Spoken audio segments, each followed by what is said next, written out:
You're listening to Lucid Cafe. I'm your host, Wendy Halley.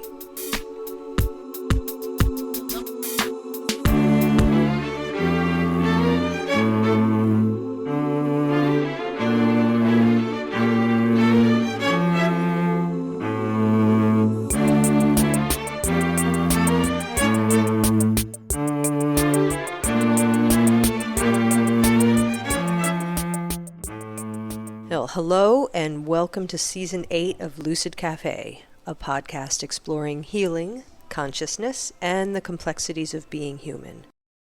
And what a season it's going to be. Just to give you a taste of what's to come, we'll be exploring dreamscapes and liminal spaces, and of course shamanism, astrological perspectives, the amazing ways in which women are finding their power. We'll take a deep dive into clairvoyant readings, and in today's episode, we'll be delving into the mystical healing power contained in fairy tales. I also forgot to mention at the end of last season that I've crossed the 100 episode threshold. Holy shit. Today's episode is number 101. How about that?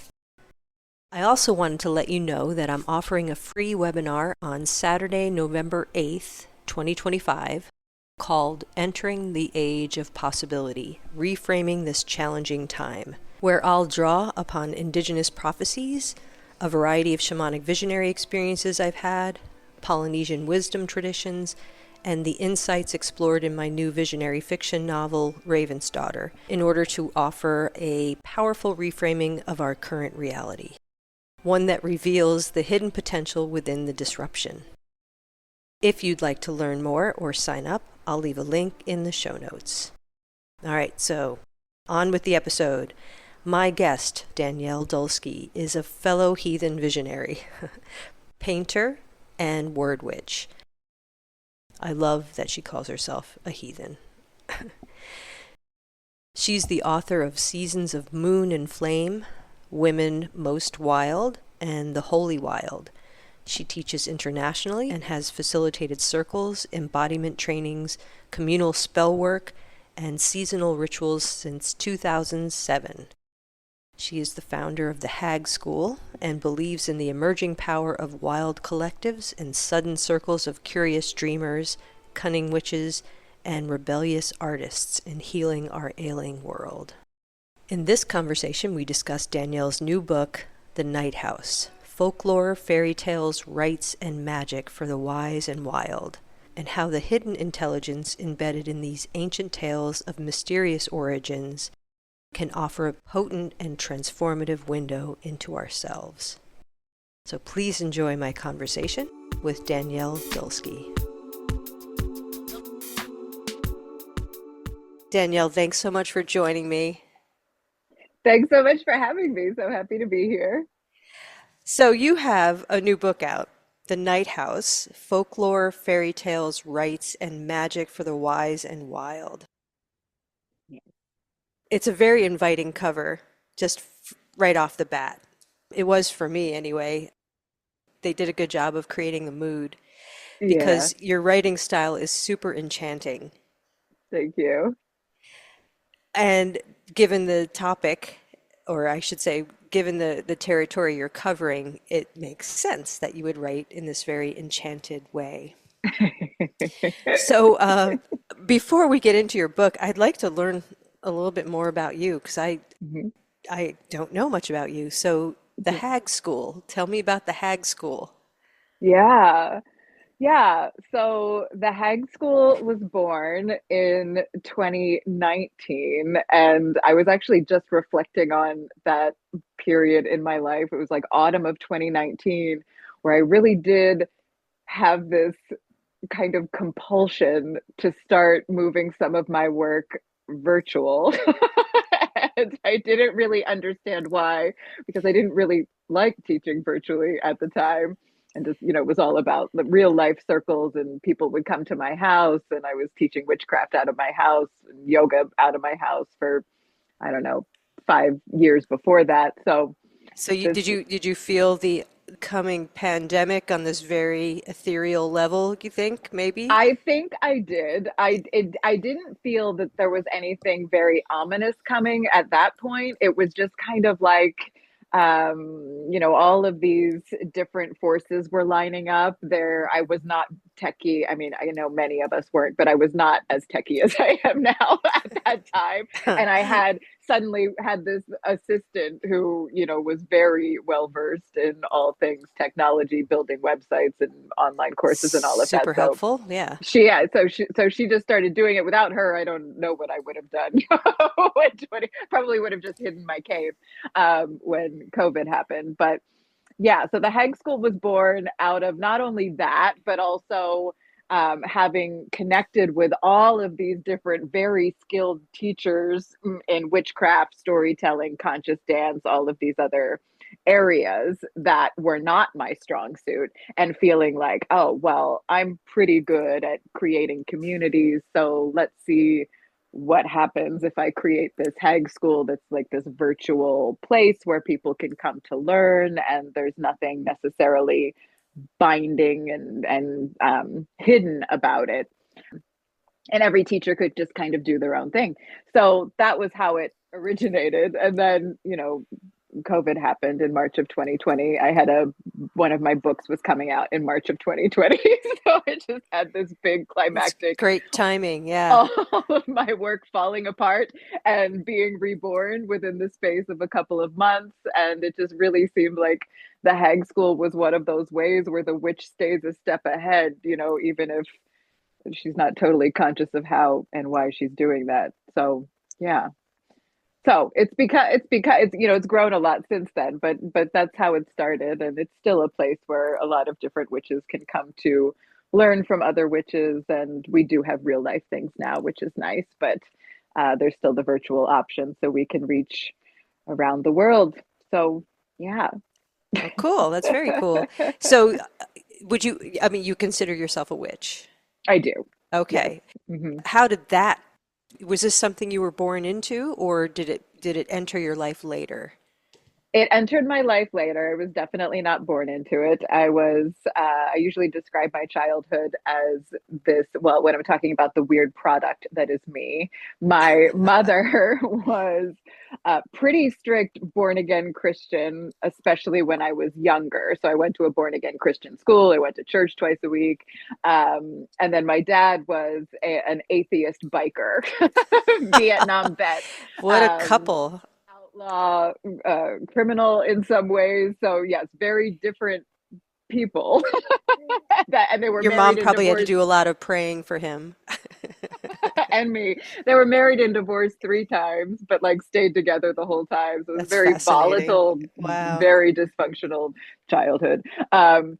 But I lived with them half the time, and then I was with my very cookies in the oven grandparents the other half of the time when my parents couldn't handle me and my sister. So it was a bizarre and peculiar upbringing.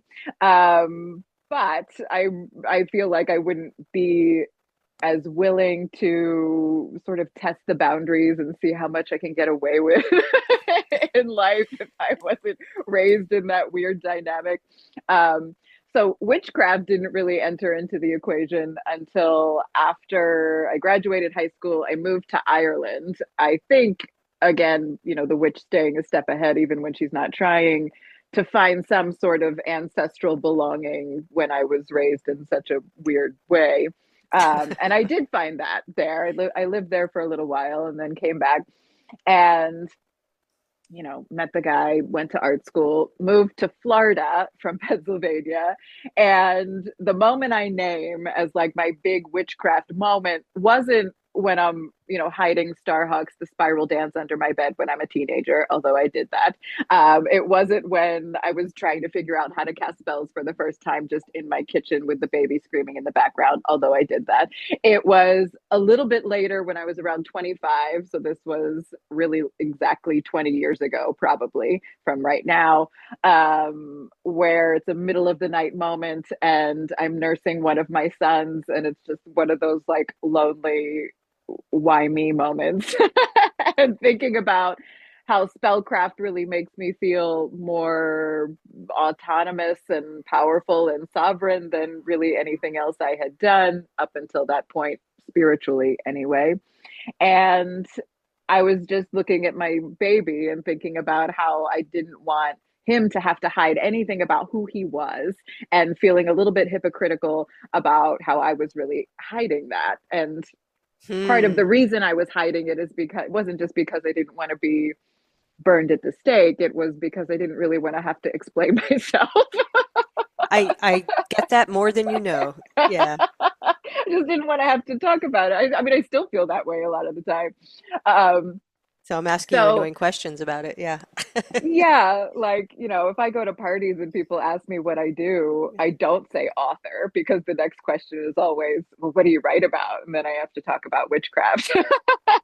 I don't really like to do that with people that aren't there. So anyway, I'm nursing my baby and I'm like, well, I don't want him to have to hide who he is.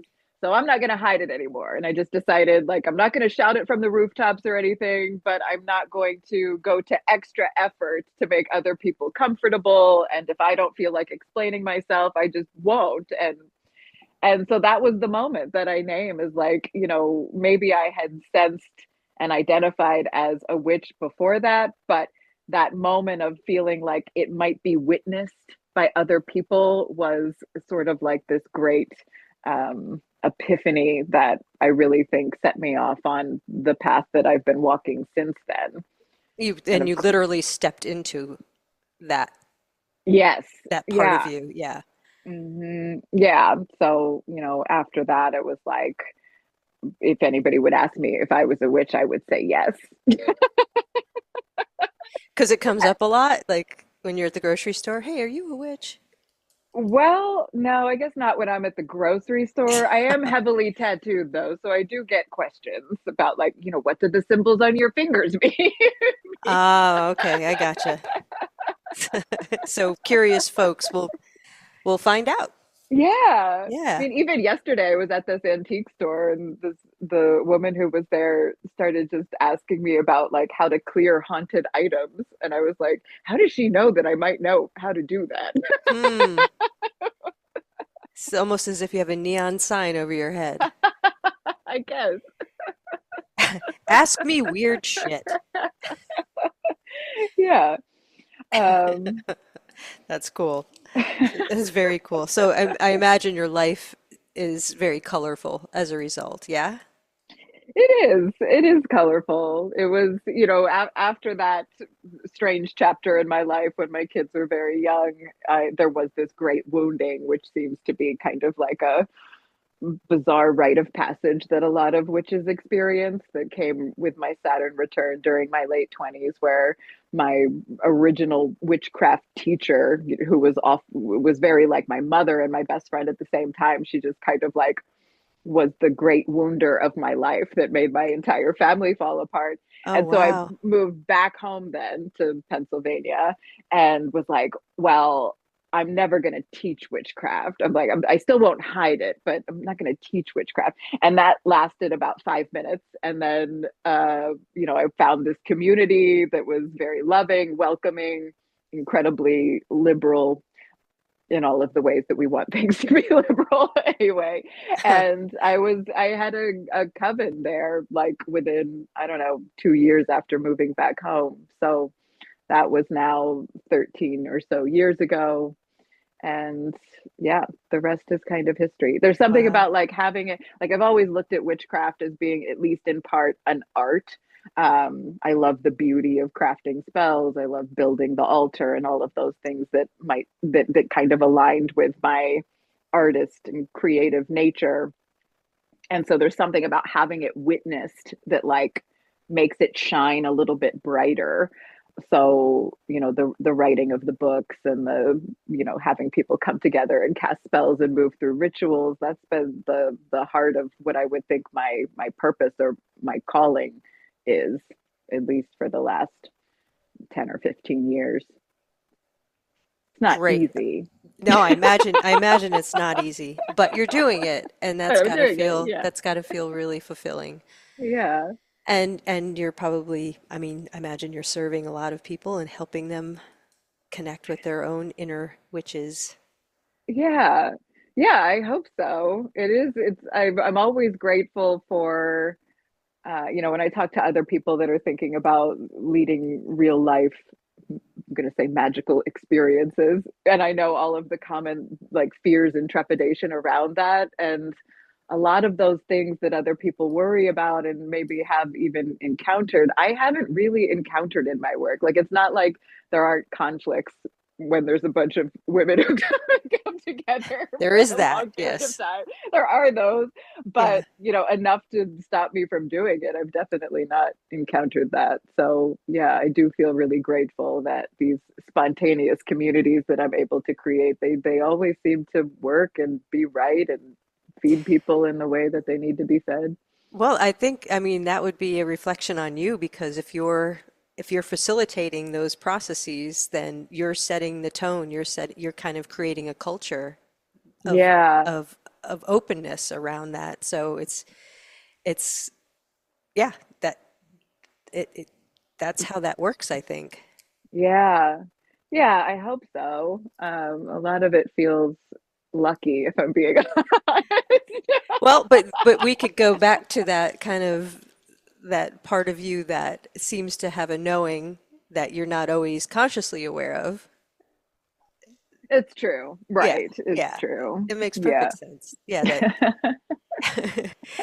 but that for any of us who are like trying to be better or whatever, Mhm. it's a hard thing to kind of surrender to that wise part of ourselves. I mean, it's just Yeah. and trust that it's always going to be there and that we're always going to recognize it, but it works in such mysterious ways and also very quiet ways, right? So we don't even know Yeah. a lot of the Yeah. times what the fuck's going on. Right. Right. Exactly. Yeah. Like our wise and future self is always trying to call us toward them. And Yeah. that if that's us, that it's happening just in our brain or in the ethers or whatever, we don't need to necessarily know all the ins and outs of it, I guess. I'm a Yeah. somewhat controlling person, so I do Well, wish I that mean, I who could. isn't really? I mean, really? Some of us more than others for sure, but yeah, one of the things I've discovered through my own practice and my own direct experiences is that it seems that especially you can only see this in hindsight, but it seems that everything is beautifully orchestrated. Like when Yeah. you look back, right, on the trajectory of your life, you can Hmm. see that like, oh wow, like even that deep wounding from this mentor, Yeah. it if it wasn't for her, probably you wouldn't Yeah. have ended up where you are now, right? I mean, Right. how Exactly. freaking cool is that? But Yeah. in the moment, it's painful as hell, and you can't see that. Right. It's so hard to imagine that.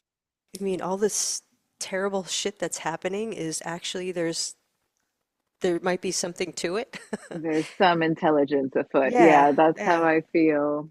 That's cool. Well, Yeah. I went off on a bit of a tangent there, so I want to get to your I want to get to your new book. The title itself is intriguing, right? The Night Hmm. House.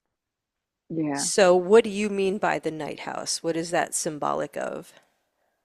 Yeah, so and even just going back to the cover, there's certain images in fairy tales that repeat even sometimes all over the world. So, there's just such this strange quality to orally transmitted fairy tales. So not necessarily literary fairy tales that were written and we know who the author is, but the orally transmitted fairy tales that were primarily collected by men, but we know they were transmitted primarily by women, and that we still don't really know where they came from. Like we don't really know their origins.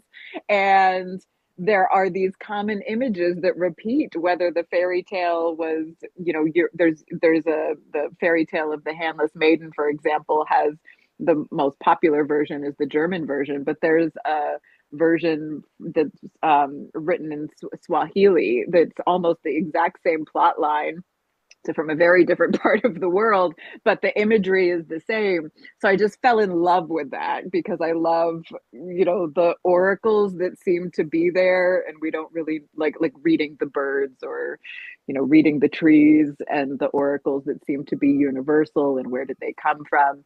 So the night house is a common image in fairy tales. It's sort of like, Rapunzel's tower, or the house of the wild ones from the Handless Maiden, or Baba Yaga's hut. It's the woodland house, or sometimes the jungle house, or the initiatory cave that is always found when the main character is in the middle of an initiation. So it's, you never find this hidden house of healing when everything's great. You find this hidden house of healing either when you're just in your depths, in the void, like, in our modern lives when we're crying on the bathroom floor, like when you're in that middle phase of an initiation that follows the death, but the rebirth hasn't come yet. That's when that hidden house is found. So it's found in the dark. So the night house, and then on the cover there's the red door. That red door image is another one that repeats in a lot of fairy tales. There's like nothing really good is ever behind the red door. You're going to open the red door, you might find, the bloody well, or, somebody's dead behind it or something like that. But that's always like, yes, we have this hidden house of healing where we know we will become reborn, kind of like in a cocoon, but we've got to find that red door that's usually in the cellar, and like that's where the really gnarly shit is, and you don't get out of that night house until you've opened that red door. So yeah, so that's where the title came from. I am a weird author in that I always come up with the title of my books first. That's like consistently true. And then I'm like, let's let the book grow into this weird title that I've come up with. Very cool. I actually did that with the my most recent book. Yeah, the Yeah, title was there, and then yeah, then the story. yeah, Yeah. So it's an unusual book, uh, not in a bad way, but just in your approach and what you're inviting readers to do. So it would be helpful if you can kind of give a general overview on what your hope is, how to use this book, because you talk about two different ways to yeah, really use this book. And if you could just sort of give a summary yeah. of what that would look like. Yeah. So the structure of the book is essentially three parts, and each of the three parts has, say, three or four chapters in each part, and each chapter then has a story. So the first part of the book, the first level of the night house, the hidden rooms and the wild skins, my intention for that first third of the book was like, let's let these stories be very interesting, but not particularly terrifying. Let some of them be maybe even familiar. Um, Kind of ease the reader yeah, into the let's just process. get in and Yeah. then we'll see what happens. But then in writing that first part and choosing the different stories that would go in that first part, it all magically aligned that they would have like the magical garment in them, or they were like these shape-shifting stories. So, Little Red Riding Hood's red hood, for example, or the shapeshifter's feathery pelt. So there was a theme that emerged as I was writing that. So there's still, I think, the most palatable stories in the book, but they all are bound by this idea that there is this magical skin that we sometimes wear. So that's the first third of the book. Then the middle third, the bone cellar, that's where the gnarly shit is. So that's, we can look at that like that's the red door. And a Okay. lot of those stories do have a red door in them. And so that's where there's some death and grief rituals. There's some banishing and working with protection rituals from this really cool version of Bluebeard. And then the last third of the book is the Spirit Tower, which is kind of just the weirdest. Like it's the dream work, it's the getting weird with time. I call it time fuckery sometimes. I don't use that phrase in the book, but that is what I But you call it. should. I should, yeah, but I did it. And so that's the structure of the book. In terms of how to use it, each of the stories has three different rites or rituals. So sometimes that's a spell, sometimes that's just like a threshold crossing. So there's varying levels of expression for those three rites. And in writing it, like in writing all of my books, I know that not everybody is going to do all of these rites and rituals that I hope that they do, but I also know that that's not the way it goes.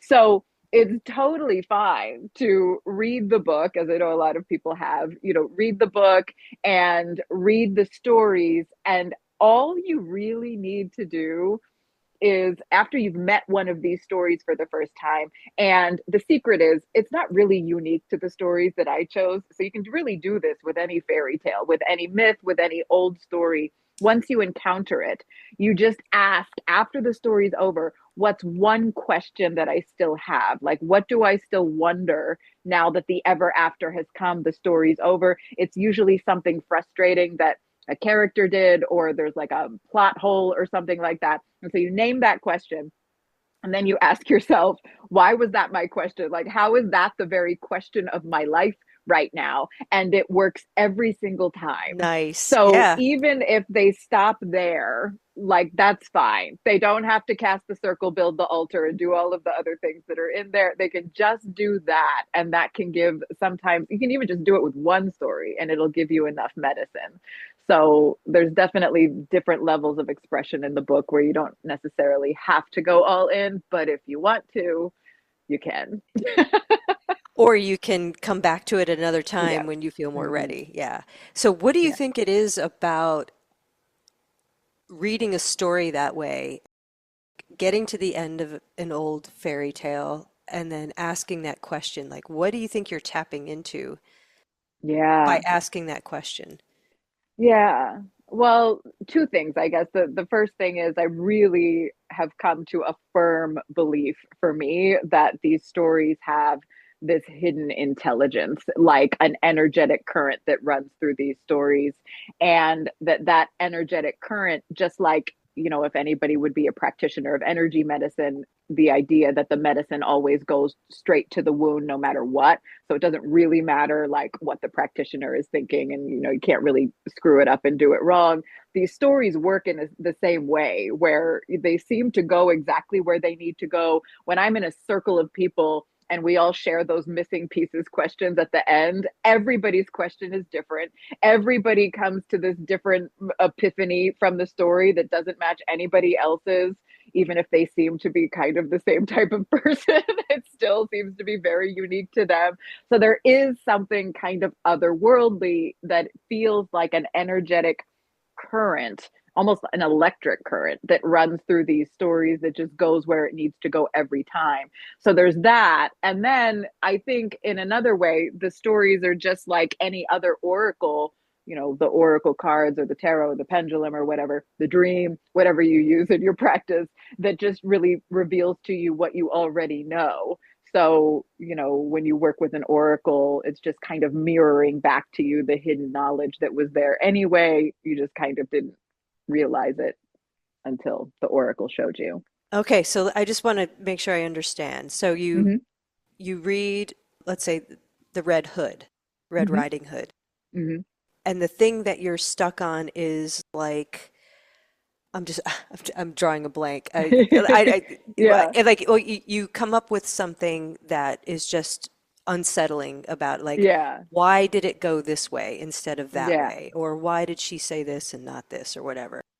Right. And you insinuated that it's hitting a wound Hmm. or it's bumping up against a wounding of yours. Yeah. So like your unconscious is speaking through that question or that frustration you have with the story?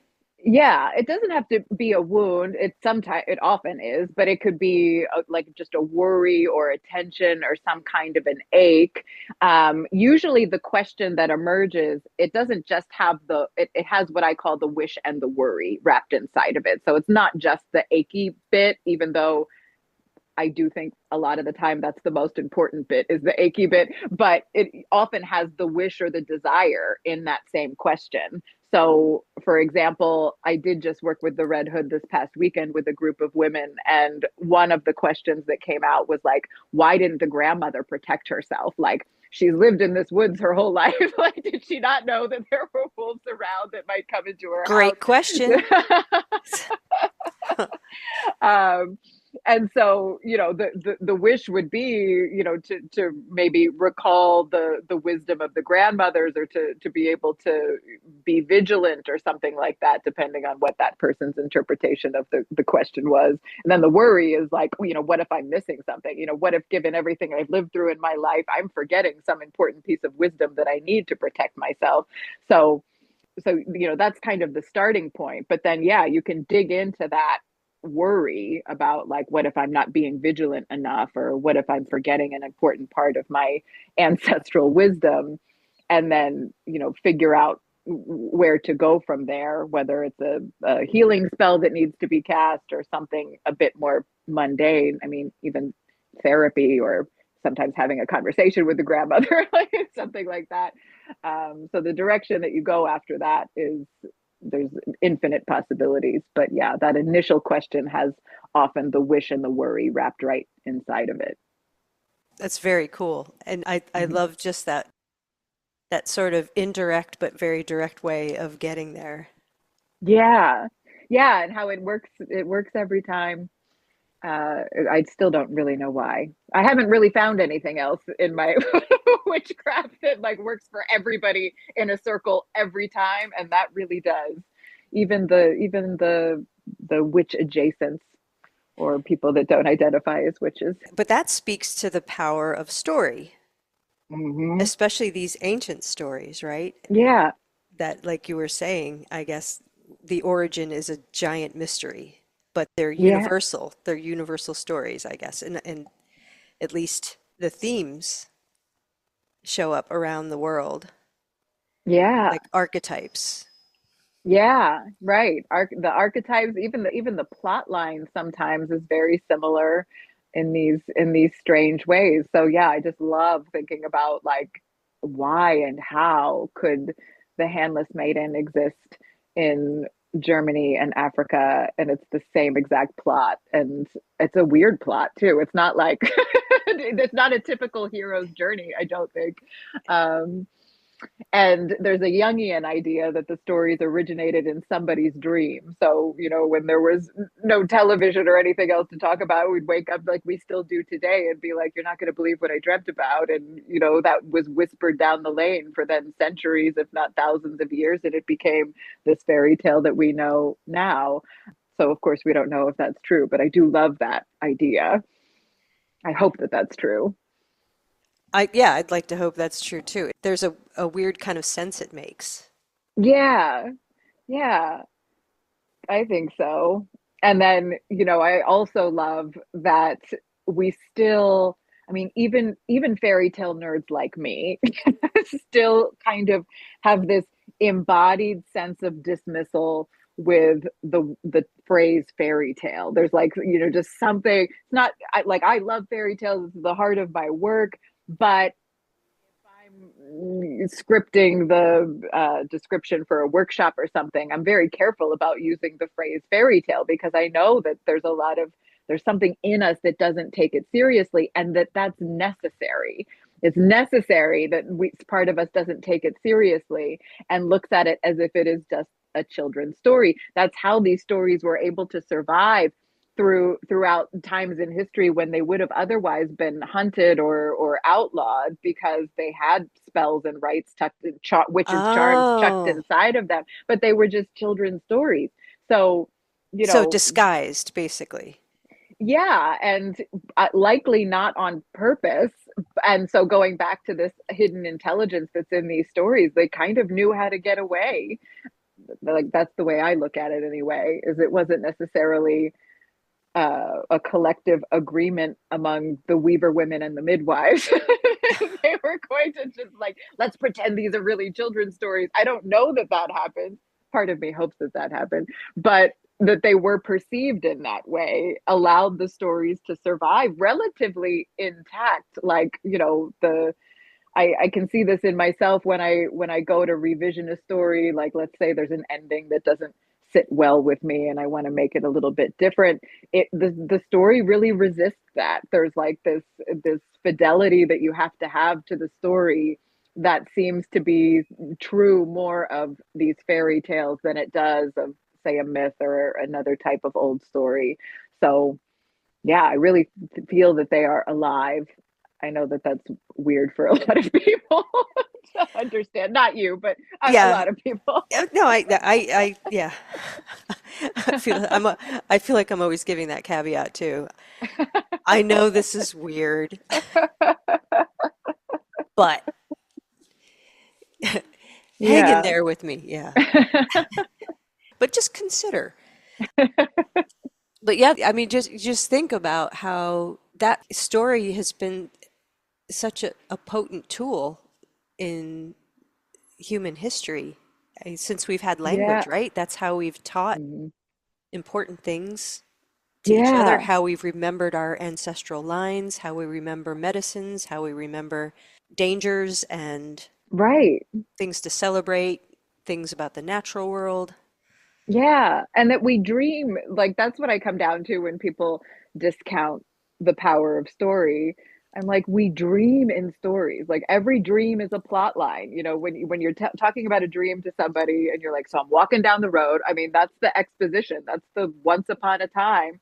Then you always get to a crisis, which is the climax, and then you might not remember or get the resolution or the lysis at the end, but sometimes you do. And there's this whole narrative arc in a dream that happens when we're sleeping. So, you know, our brain is telling us stories all the So, yeah, what time. is your relationship with dreaming? Oh, I'm a huge dream nerd. Yeah, I, yes, dreams are probably like my primary navigation system.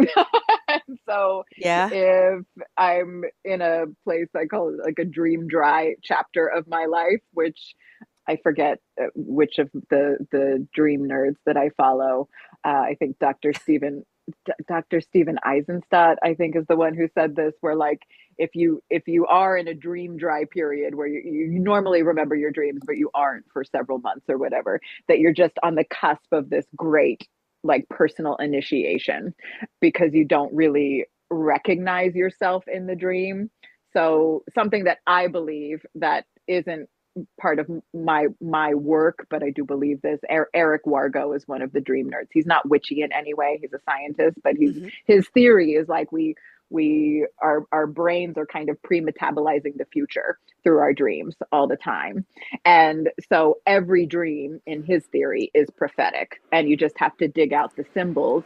And This is a so scientist guy saying this. yeah, Dr. Eric Wargo. Yeah, he studies Wow, the all brain. right. He would be more like neurology than witchcraft, but it is so cool. I mean, you would love it because, especially as a writer, his latest book is all about artists and writers and how we're essentially like we are predicting the future when we write. That's it's coming from our own future self.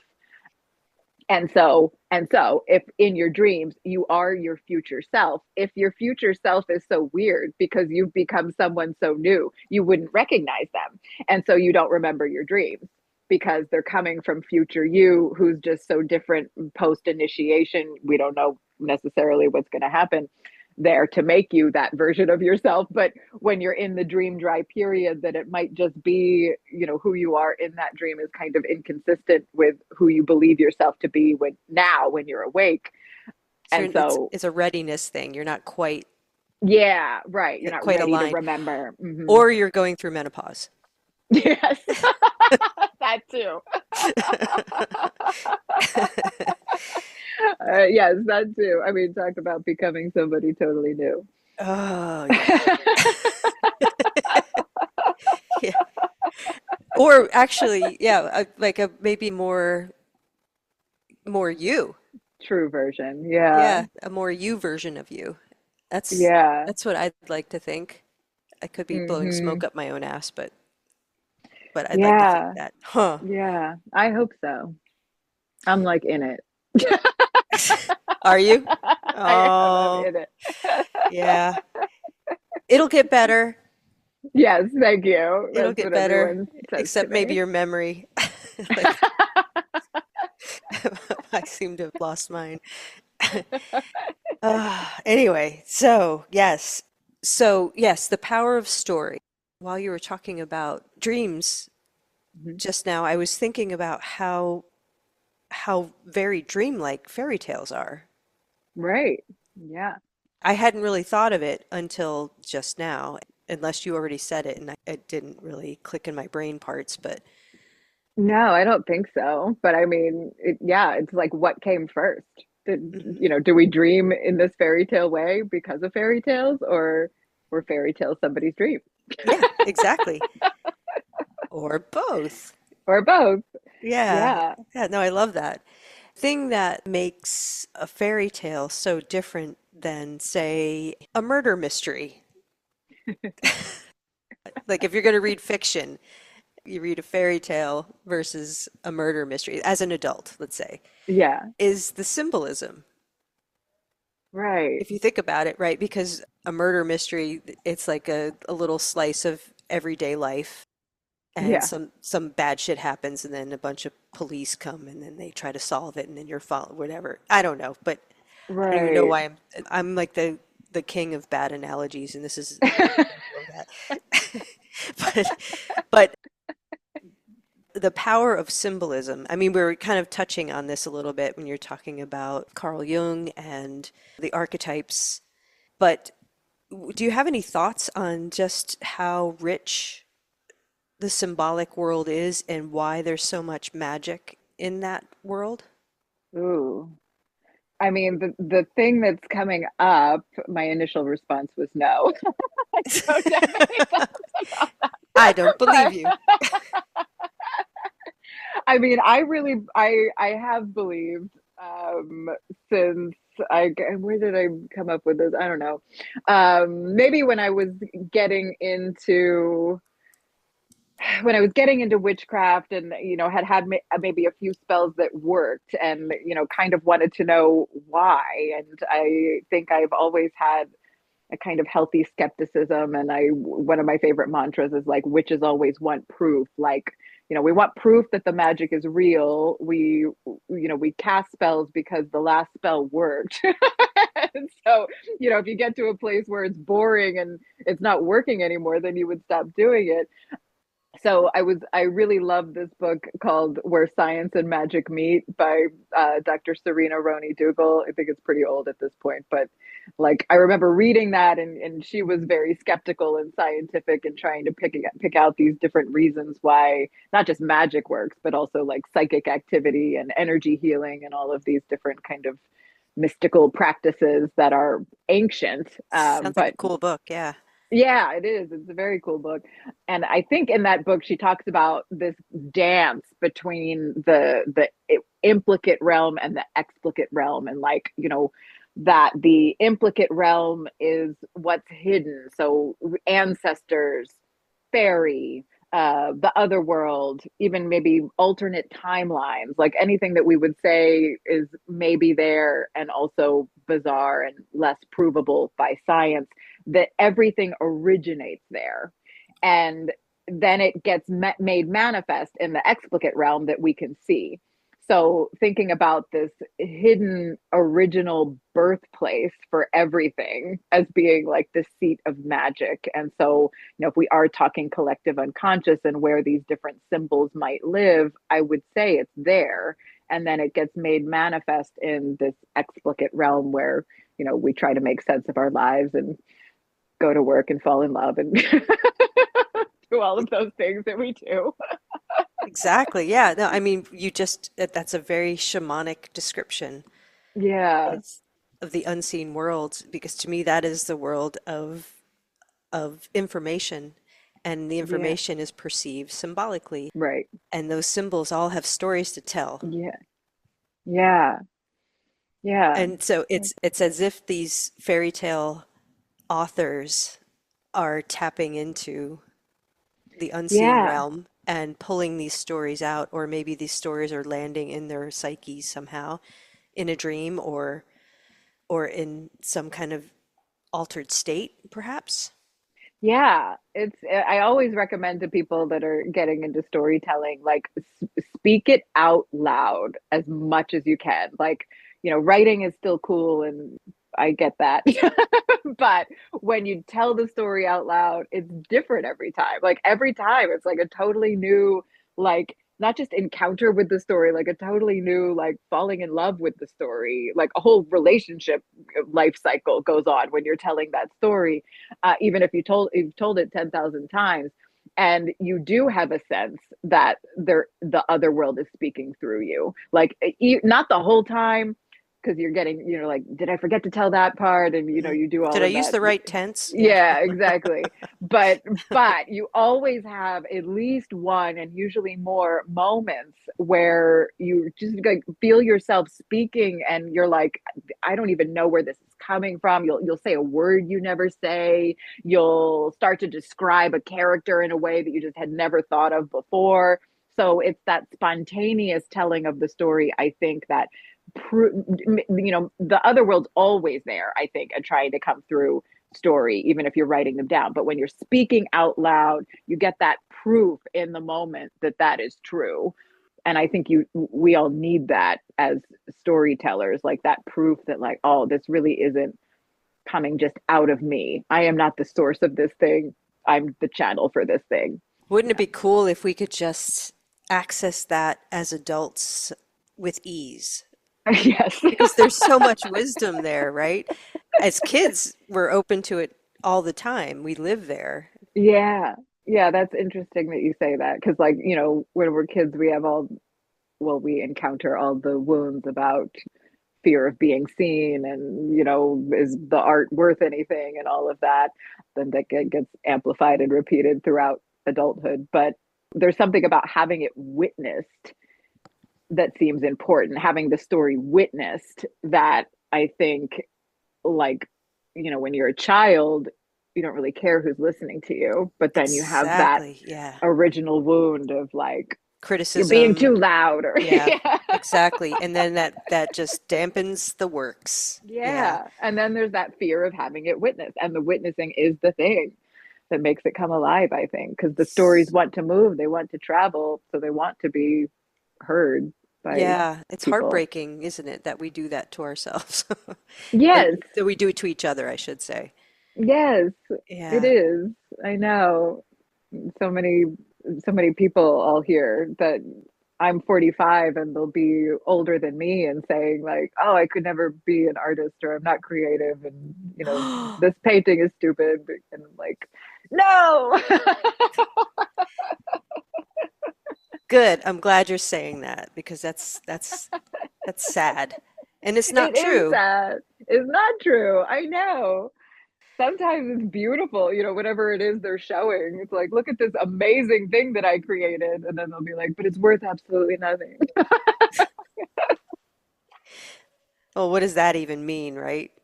Right, right. I know. So, do you have an example of how a story in your book has either helped you or someone else? Just to kind of Oh, give listeners an idea of how this can work. Like a simple yeah. example. Simple example. Well, so there's the story that I referenced before that I said is one of the gnarlier ones that's in the Bone Cellar.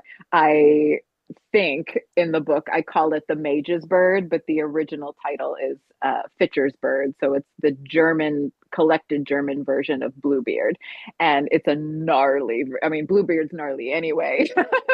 It's just like a really gnarly version of Bluebeard, Huh. and it's one of the few stories that I I had a group of people come to my land last summer, and we just swam in this story for like 5 days, and we did all of these different rituals around this story. But it is very of the warrior archetype, so there's a lot of thinking about in your life what you seem to have been preparing for. So, given all of the trainings that you've taken and the certificates that you collect and all of those things that we do, and not just that, but the books that you read, if you've been training or preparing for something, given the patterns that are in those things that you've done and studied, what might that great spiritual battle be? Nice. And so, that's the warrior archetype, but that story of the mage's bird, it's like that, unlike the more common version of Bluebeard, the French version that's more familiar, where the youngest sister kind of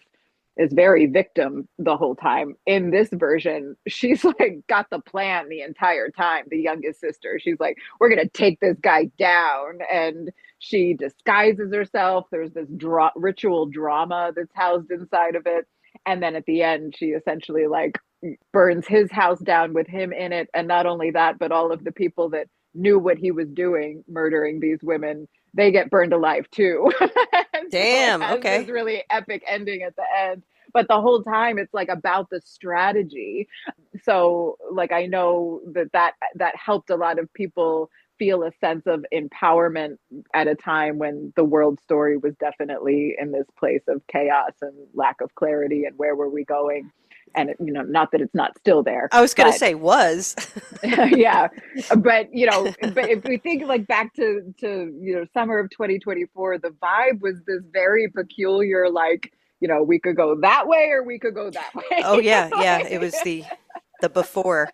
Yeah, it felt like a crossroads moment, and it felt, for a lot of people that were with me anyway, like defeating. That was sort of what everybody was vocalizing, is like, how do I plan for my life when I don't have any idea what What's the world's going to coming? look like Yeah. in 6 months? So yeah, so harnessing and then amplifying that warrior archetype through that story was healing, even though it is a gnarly story and we weren't burning anybody alive when we were here. There was still this sense of like, what if we have the plan? What might the plan be? Yeah. Yeah, that is Yeah. what you just described, is the power of story. Right. Yeah. Yeah, archetypes are like these kind of energetic bubbles of power and meaning. So if you can tap into certain archetypes through story, you can do it in other ways too, but through stories, kind of the easiest way, because we're surrounded by stories all the time. So the archetypes are alive in the Netflix series that everyone's watching, or doesn't have to be in a mystical fairy tale. They're still very much alive in the modern stories. And so you can tap into that energy that you need when you need it. And usually that's not a conscious decision. It's like, the Netflix series that you're watching, it's because you need a little bit of that archetype in Right. you. Yes, we do.